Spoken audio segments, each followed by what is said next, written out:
எதிர்க்கிறாங்க ETPS, அதாவது இந்த Ennore thermal plant expansion வந்து வேணும்னு சொல்லி ஒரு தரப்பும் வேண்டாம்னு சொல்லி ஒரு தரப்பும் ஈக்குவலா இருக்காங்கன்னு சொல்லப்படுது. ஆனால் என்னை பொறுத்த வரைக்கும் என்ன அப்படின்னா, வேணும்னு சொல்றவங்க எதுக்குன்னா BNC கேட்டகரி வேலைக்கா வேணுங்கிறீங்க?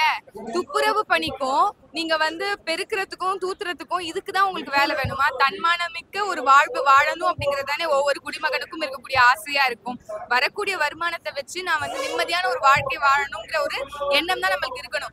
ஆனா வருமானமே வந்து உங்களுக்கு 100 ரூபாய் வருது அப்படின்னா அதை விட அதிகமா ஒரு 50 ரூபாய் கடன் வாங்கி இருந்தாதான் நம்மளால வாழ முடியுங்கிற ஒரு அவல நிலைக்கு தான் இந்த மாதிரியான திட்டங்கள் நம்மளை கொண்டு செல்லும் அப்படிங்கறத ஒழுங்கா விளங்கிக்கணும் மக்கள். அதே மாதிரி இது நமக்கு இல்ல, நமக்கு தொடர்ச்சியா நம்மளுடைய குடும்பம், நம்மளுடைய வம்சாவளி, நம்மளுடைய ஜெனரேஷனுக்கே ஏற்படக்கூடிய ஒரு பெரும் சிக்கலா அமையும். ஏன்னா ஃபுகுஷிமால நடந்தது நமக்கு தெரியும், ஹிரோஷிமா நகாசாக்கில நடந்தது நமக்கு தெரியும். அப்படி அனல் மின் நிலையம் அமைப்பதனால ஒரு நூற்றாண்டு பலாயிரம் ஆண்டுகளுக்கு வந்து அது பெரிய பாதிப்பை வந்து அந்த ரேடியேட்டிவ் மெட்டீரியல் வந்து நம்மள தாக்கும் அப்படிங்கறத புரிதல் இல்லாம மக்கள் வரவேற்கிறாங்க. ஆனால் பக்கத்திலே இருக்கிறவங்க நம்ம கட்சியை சார்ந்தவே அதுக்கு பாதிப்பு எல்லாம் உள்ளாயிருக்கிறாங்க. அது பக்கத்துல வீடுக்கு போனா ரொம்ப இம்யூனிட்டி குறைவா இருந்ததுன்னா அவங்களுக்கு மூச்சு திணறல் வருது, கட்டாயம் கேன்சர் வருது அப்படிங்கிறது ப்ரூவன் ஃபேக்டா இருக்கு. அதனால இதனுடைய விழிப்புணர்வை பெற்றுக்கொண்டு மக்கள் இது தேவையா தேவையில்லையா அப்படிங்கறத சரியா உணர்ந்து இதற்கான எதிர்ப்பை தெரிவிக்கணும். மக்கள் ஒன்று கூடி போராடாம இதற்கு ஒரு தடுப்போ ஒரு நிறுத்தமோ ஏற்படாது. அந்த விழிப்புணர்வை செய்யக்கூடிய ஒரு இடத்துல தான் நாம் தமிழர் கட்சி இதை செய்திருக்குது. இன்னைக்கு நாங்க வந்து மக்களுக்காக நின்றுருக்கோம். இது நான் சரியில்லை தவறு அப்படிங்கறத உணர்த்திக்கிறோம் அப்படிங்கிற மனநிறைவு கட்டாயம் எங்களுக்கு இருக்கும். பாஷா அவர்களோட மரணத்துக்கு சீமான் போயிருக்காங்க அப்படின்னு எந்த அரசியல் தலைவருக்குமே இல்லாத ஒரு தைரியம் இருக்குன்னு சொல்லிட்டு நிறைய பேர் வந்து சீமான் அவர்களை பாராட்டுறாங்க. யாருமே இதை செய்யல, யாருமே போக பயந்த இடத்துக்கு சீமான் அவர்கள் போயிருக்காங்க. கட்டாயமா இன்னைக்கு வந்து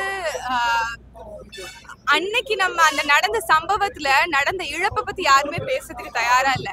750 கோடி வரைக்கும் இஸ்லாமியர்களுடைய சொத்து, வணிகம், மக்கள் அப்படின்னு பாதிப்புக்குள்ளானாங்க அப்படிங்கிறது செய்தி ஊடகம் பதிவு செய்திருக்கலாம். ஆனால் 2000 கோடி அளவுக்கு இஸ்லாமியர்களுடைய வணிகம் பாதிக்கப்பட்டது அந்த 1997 நடந்த குண்டுவெடிப்பு.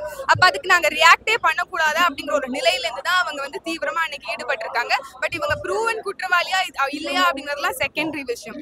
ஆனால் அவருக்கு வந்து மனிதாபிமான அடிப்படையிலாவது நீங்கள் வந்து ஒரு பரவலோ ஒரு விடுதலையோ கட்டாயம் கொடுத்துருக்கணும் அப்படிங்கறத தொடர்ச்சியா சப்போர்ட் பண்ணி இருந்தது எங்களுடைய தலைமை ஒருங்கிணைப்பாளர். ஏன்னா அதிகப்படியாக நீண்ட நாட்கள் சிறை அனுபவத்தை பெற்றது 7 தமிழர்கள், அதற்கு பிறகு இஸ்லாமிய சிறைவாசிகள் தான். அப்ப அவங்க 25 ஆண்டுகளுக்கு மேல சிறையில இருக்காங்க அப்படிங்கும் போது அவங்களுடைய குடும்பம், அவங்களுடைய இறுதி காலம் உடம்பு நலிவுற்ற இந்த காலத்திலேயாவது அவங்க குடும்பத்தோட இருக்கணுங்கிற மனிதாபிமான அடிப்படையிலாவது அவங்களை விடுவிக்கணும் அப்படிங்கிற ஒரு நியாயமான கோரிக்கையோட தான் தொடர்ச்சியாக நாம் தமிழர் கட்சியின் தலைமை ஒருங்கிணைப்பாளர் இருந்திருக்கிறாரு. அதுக்கு ஒரு துணிவு வேணும் தான் அப்படிங்கிறது.